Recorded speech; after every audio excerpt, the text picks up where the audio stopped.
Halo Vimas, jumpa lagi di Kopi Pahit, komentar peristiwa paling hits.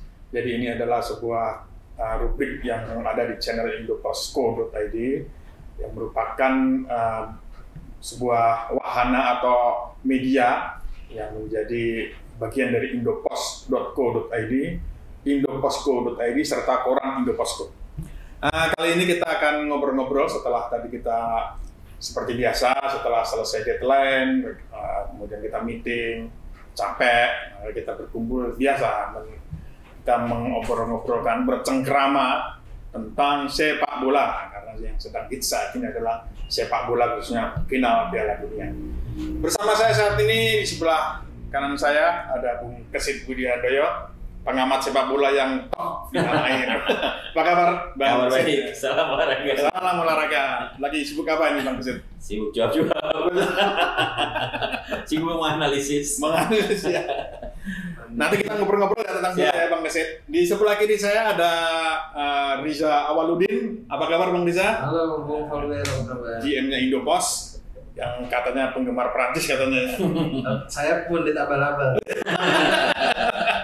Les Blues. Les Blues, Les Celeste. Ke Bang Kesit, sebelum ke final ya, kita ini ada satu fenomena yang cukup menarik, yaitu Maroko yang dari awal itu tidak diunggulkan, bahkan orang tidak sampai berpikir dia lolos ke grup. Nah, bisa sampai semifinal ini ada fenomena apa? Apakah karena mereka beruntung atau karena memang udah ada fenomena bahwa pertahanan yang kuat lah keutamaan dari sepak bola itu? Iya, jadi kalau bicara Maroko memang menarik ya, Mas. Kehadiran Maroko di Piala Dunia 2002 sebenarnya lebih kepada tim yang disebut-sebut sebagai kuda hitam, ya. Tim yang sebenarnya tidak terlalu diunggulkan. Tapi ketika mereka akhirnya bisa tampil sebagai juara grup, ya, kemudian orang mulai melihat penampilan yang luar biasa, bahkan tidak pernah kalah di grup, kebobolan pun hanya satu ketika menghadapi Polandia, itu pun gol bunuh diri ya. Itu membuat Maroko kemudian menjadi tim yang akhirnya bisa difavoritkan karena akhirnya bisa menjadi satu-satunya wakil Afrika yang kemudian bisa melangkah ke babak perempat final ya. Ini bahkan catatannya menyamai Kamerun, Senegal, Ghana. Tapi kemudian melewati catatan ketiga negara Afrika ini ketika mereka sukses di semifinal. Dan ini memang penampilan yang menurut saya sangat luar biasa. Saya melihatnya bahwa sebagai tim yang memang tidak diunggulkan, biasanya memang mereka tampil lebih lepas. Apalagi kalau kemudian mereka bisa menaklukkan tim-tim unggulan. Dan faktanya Belgia bisa mereka libas, kemudian Spanyol dan Portugal. Luar biasa. Akhirnya dihentikan oleh saudara tua Prancis ya. Jadi saya pikir kalau kemudian Maroko bisa melangkah sampai ke babak semifinal, ya memang pantas menurut saya karena memang penampilan mereka yang begitu konsisten dengan permainan-permainan yang menurut saya sangat luar biasa, determinasinya sangat tinggi ya. Fighting spiritnya juga oke. Itu karena pertahanan yang kuat dan fisik yang kuat ya? Iya, fisik sangat luar biasa karena sampai pertandingan terakhir ketika mereka akhirnya harus tersingkir ya, mereka tampil masih begitu Spartan ya. Kalaupun kemudian mereka tumbang ya lebih kepada pengalaman dan mental aja sih menurut saya. Jadi penggemar Prancis di mana? Itu memang udah pantas yang Maroko kalah ya? Kalau saya lihat kualitasnya memang masih di bawah Prancis ya kalau Maroko. Tapi kalau secara permainan udah Eropa banget sih, walaupun tim Afrika. Walaupun sebenarnya Mas Kesit ya, sebenarnya secara permainan menurut ada beberapa orang mengatakan secara skill individu mereka nggak bagus-bagus amat ya? Iya, justru Maroko itu yang kelihatan sekali adalah kekompakan timnya ya. Saya melihat memang secara individu sih mereka cukup oke lah ya. Karena kan pemain-pemain Maroko banyak yang berkiprah di liga-liga Eropa ya. Kayak Neseri itu kan bermain di Sevilla ya. Kemudian juga ada yang bermain di Liga Italia. Kemudian ada juga seperti kipernya Yasin Bono itu juga bermain di Sevilla ya. Jadi pengalaman mereka di klub-klub Eropa itu sangat baik dan ini yang menjadi modal kemudian ketika mereka menyatu dalam tim nasional Maroko ternyata kekompakannya sangat luar biasa ya, tambah spirit yang tinggi gitu. sekarang kita ke final nih. Argentina versus Prancis. Nah, menurut Mas Kesit nih, kita bicara di luar teknis ya, di luar teknis antara dua tim ini. Nanti yang faktor apa yang mendominasi atau bisa menjadi faktor keunggulan dari masing-masing tim itu? Iya, Prancis menghadapi Argentina di final. Saya pikir memang kalau bicara dari kualitas ya, kualitas tim sebenarnya dua-duanya oke. Ya, Prancis juara bertahan, sementara Argentina dengan Messi-nya yang begitu luar biasa membuat tim ini menjadi menjadi favorit ya untuk bisa mengulang sukses mereka seperti tahun 86. Nah, masalahnya memang adalah ketemu Prancis yang secara mental sebagai juara bertahan, mental juara mereka sudah teruji dan sudah sangat. Justru ini yang menjadi ujian bagi Argentina, apakah di tengah kejayaan Messi kemudian mereka bisa mewujudkan ambisi itu untuk meraih juara setelah terakhir kali tahun 86. Tapi kalau dari sisi kualitas tim saya pikir sama ya. Makanya agak-agak susah nih di antara Argentina yang bisa juara gitu. Walaupun saya melihat, saya sih inginnya ada sesuatu yang baru gitu ya. Juara baru dalam arti kata bukan karena Argentina belum pernah juara, tapi karena setelah lama menunggu dan Prancis kan baru juara Piala Dunia 2018 lalu gitu. Kalau misalnya kemudian dua benua Amerika Latin dan Eropa ini ketemu, Argentina mewakili Amerika Latin dan Prancis mewakili Eropa, saya pikir akan sempurna kalau Argentina bisa juara. Oh, itu bicara urut-urutannya lah ya. Tapi secara sejarah memang ada nggak ya juara berturut-turut? Ada ya? Sebelum sepak bola modern ada ya. Ketika tahun 30 Itali, 34 juara lagi. Iya. Kemudian Brasil juga pernah ya di tahun 50-an.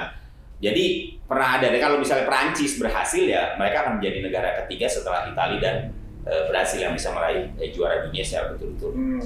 Sekarang Bang Reza nih, apa yang membuat Prancis bisa unggul apanya nih? Kalau saya melihat Prancis ini ada peran yang lucu nih tapi menarik. Griezmann kan sekarang posisinya lebih ke belakang ya. Lebih sebagai pelayan dari Giroud. Yeah. Dulu kan di 2018 itu ada Paul Pogba, ada Kante kalau nggak salah ya. Gitu. Jadi terus darah-darah segarnya juga banyak. Kayak kemarin ternyata pemain penggantinya itu siapa kemarin? Fofana? Thuram ya. Thuram. Bagus juga itu pemain-pemain Fofana juga bagus mainnya dari segi gelandang jangkarnya lah terus Kante. Jadi saya kira yang seperti itulah yang mungkin menjadi pembeda di pertandingan nanti dan juga mungkin pelatih dari Argentina juga agak bingung 2018 agak berubah nih permainan dengan 2012. Misalnya Mbappe bisa dikunci, apa yang dilakukan Prancis? Wah itu agak sulit juga karena faktor penentunya juga Mbappe juga ya. Power skill ya. Betul, apalagi Otamendi kayaknya udah mulai bisa membaca juga. Bang Kesit, kalau misalnya Messi bisa berhasil dikunci, iya, ke Argentina ini. Betul, memang faktor Messi di Argentina sangat kental ya. Dia otak serangan dari permainan Argentina. Kita lihat beberapa gol ya yang diciptakan oleh Argentina itu kan berasal dari asis-asis Messi. Dia yang membuka serangan, dia yang memberikan asis bagi menyedot lawan juga. Iya, dan ini yang membuat kemudian sentral dari permainan Argentina memang ada di sosok ini. Kalau Messi dimatikan, boleh jadi Argentina akan merasa kesulitan ya, apalagi Prancis penuh dengan pemain-pemain yang menurut saya tahu betul bagaimana mematikan pergerakan dari Messi ya. Di sana ada Mbappe ya. Kemudian kita tahu Messi kan juga bermain di Liga Prancis ya, di PSG bersama Mbappe juga gitu kan. Nah kalau Messi berhasil dikunci, ini akan menjadi problem tersendiri memang bagi Argentina ya. Tapi apakah kemudian para pemain Prancis mampu? Nah ini yang menjadi pertanyaan. Dan ini yang ditunggu-tunggu. Apakah mereka mampu untuk bisa menghadang, menghentikan untuk Messi tidak bergerak leluasa? Kalau kita bicara duet mau depan nih, Messi Alvarez, Mbappe, Giroud. Mana yang lebih kuat nih? Mana yang lebih dekat nih? Mana yang lebih dekat? Bang Rizal. Kalau secara GOAT ya kita nggak bisa pungkiri lah Messi, Alvarez saat ini. Alvarez masih muda loh. Nah, itu dia dibanding jadi Mbappe. primadona dan buah bibir saat ini ya.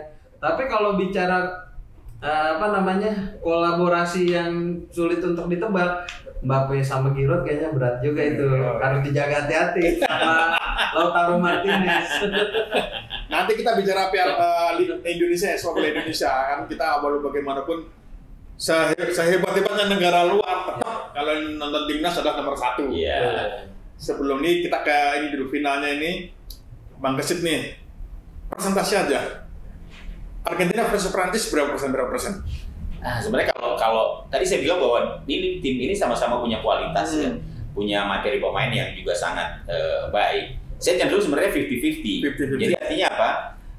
Tidak ada yang diunggulkan kalau sudah seperti ini ya. Dua-duanya punya kans yang sama untuk meraih juara. Mungkin yang membedakan adalah Argentina punya ambisi untuk menutup karir Messi yang disebut-sebut akan mengakhiri atau mungkin menjadikan Piala Dunia terakhir ya, akan sempurna kalau Argentina meraih juara ya. Dia hanya butuh satu gelar ini lagi untuk melengkapi karirnya. Sementara Prancis di sisi lain juga punya ambisi untuk menjadi negara yang bisa mempertahankan gelarnya berturut-turut ya. Ini yang membuat Prancis kemudian semakin termotivasi untuk bisa meraih juara dunia kedua kalinya di 18 dan 2022 ya.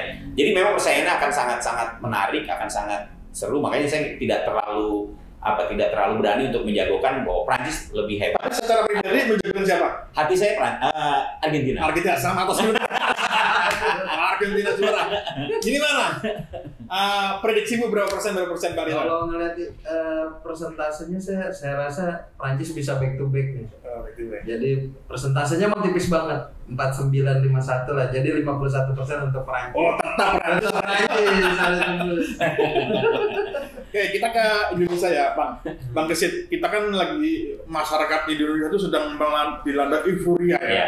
Kecintaan yang luar biasa, semangatnya tinggi terhadap timnas kita sejak ditangani oleh Sintayong.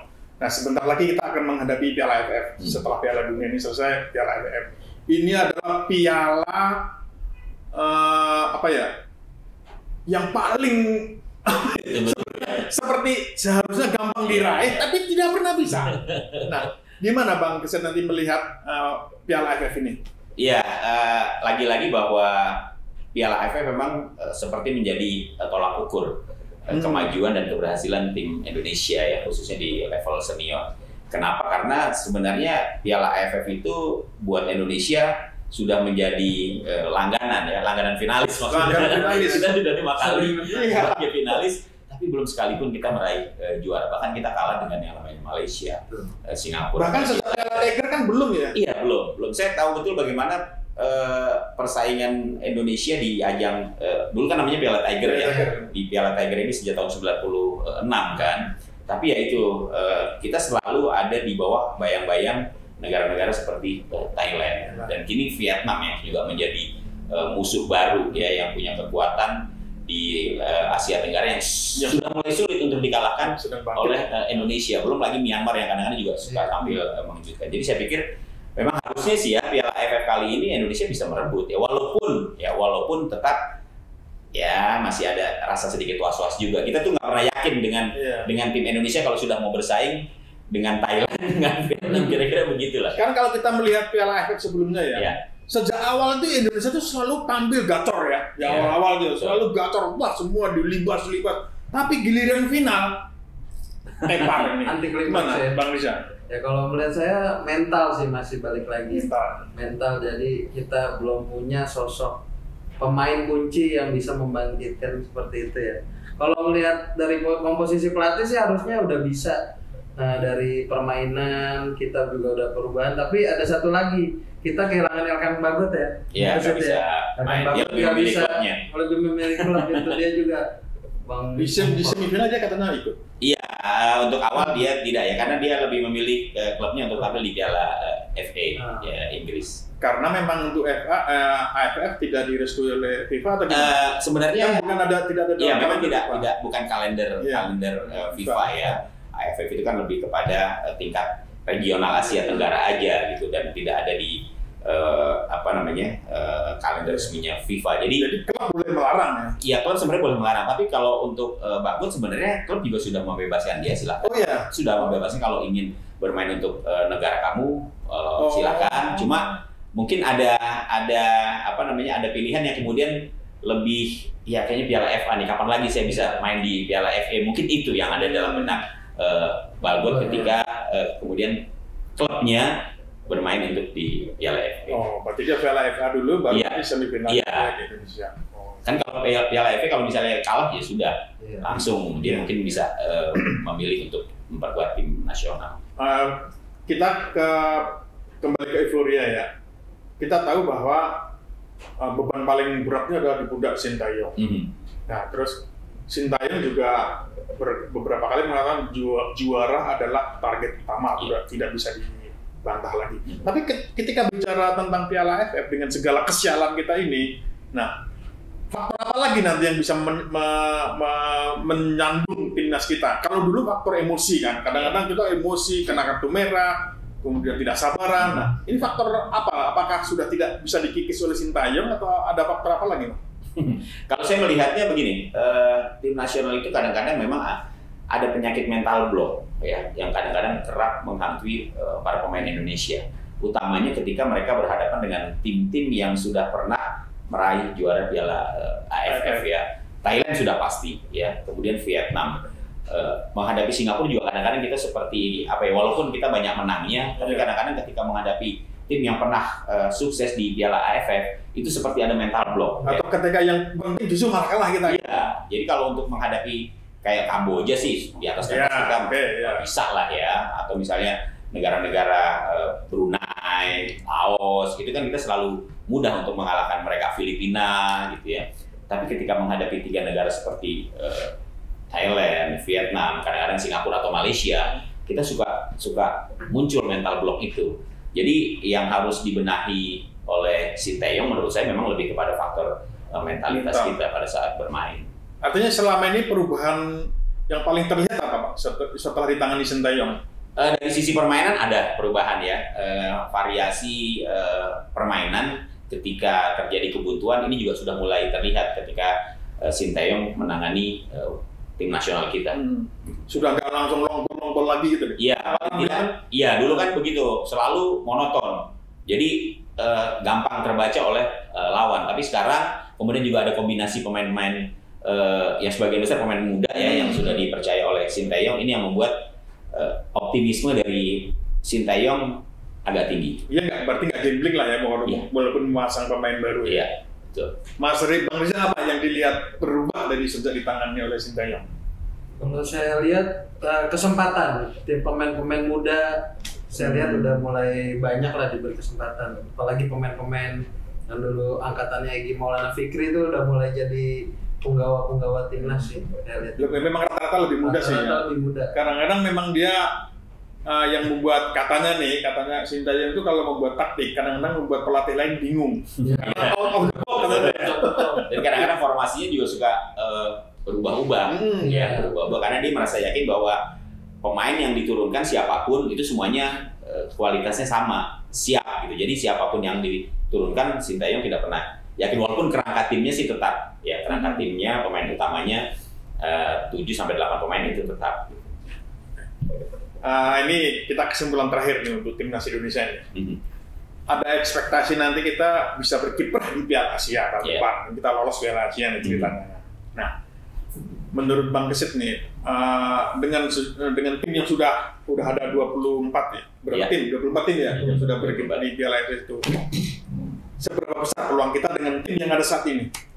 Ya, memang Piala AFF ini menurut saya ini satu ajang untuk mengukur ya sampai sejauh mana kemudian tim nasional senior ya, tim nasional senior Indonesia itu nanti bakal bisa bersaing ya. Di kawasan Asia Tenggara kan kita harus jujur juga mengatakan bahwa sampai saat ini kita memang, walaupun kita selalu menjadi negara yang difavoritkan ya setiap kali di Piala AFF, selalu entah itu AFF atau Asian Games, SEA Games saya, kita selalu favorit. Tapi kita selalu ya itu tadi selalu anti klimaks ketika di final, ketika tinggal selangkah lagi merebut juara gitu ya.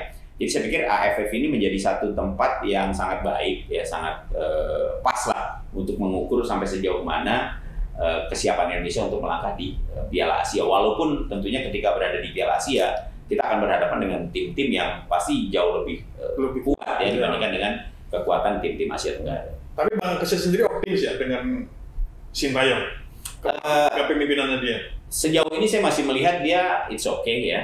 Apa yang dia terapkan di tim nasional, disiplinnya, kemudian metode pelatihannya, termasuk juga strategi dia dalam menerapkan di lapangan, itu menurut saya bagus. Tinggal mental pemain kita aja siap atau tidak. Itu yang harus ditempa. Iya. Bang Rizal gimana? Apanya? Mentalnya pemain kita udah Mentalnya. Kalau ngeliat mental sih, apalagi kita sempat jeda kompetisi ya. Itu tuh PR-nya dari Coach Sintayong ya. Apalagi jika ada penonton. Masalahnya ada penonton nih. Belum ada kabar kan? Iya, belum ada. Bang Kesit. Iya. Seharusnya gimana Bang Kesit? Apakah kita harus bukan bermaksud kita mengabaikan tragedi yang kanjuruhan ya, tapi artinya kan kita harus move on Untuk ya. AFF ya. Untuk AFF ini Saya pikir ya. ada. Akan ada ya? menurut saya ada karena ini event nasional dia tanpa mengurangi keprihatinan kita Iya. terhadap tragedi kanjuruhan yang sampai saat ini menurut saya juga penyelesaiannya belum tuntas ya.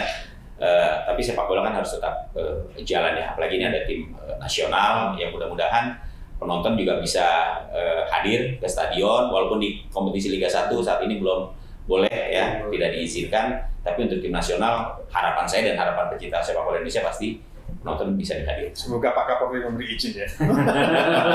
Mudah-mudahan. Karena secara kita lihat secara sejarah nih, nggak ada ceritanya ya timnas main rusuh. Iya. Ya kan ya? Jarang. Ya paling bakar kursi ya biasa lah. Tapi kerusuhan sampai gede kan nggak ada. Iya, Kita cenderung lebih kompak lah ya. Iya, betul. Jadi kita intinya adalah optimis lah ya. Harus optimis. Oke, baik. Terima kasih Bang Kesit atas Siap, waktunya, sama-sama. Bang Riza atas waktunya. Buat viewers Indoposko, jangan lupa like, comment, dan subscribe supaya kita tetap semangat membuat video-video berikutnya. Terima kasih Bang Kesit, Bang Riza. Sama-sama. Sampai jumpa di rubrik selanjutnya. Salam kopi pahit. Salam olahraga. Salam. Salah.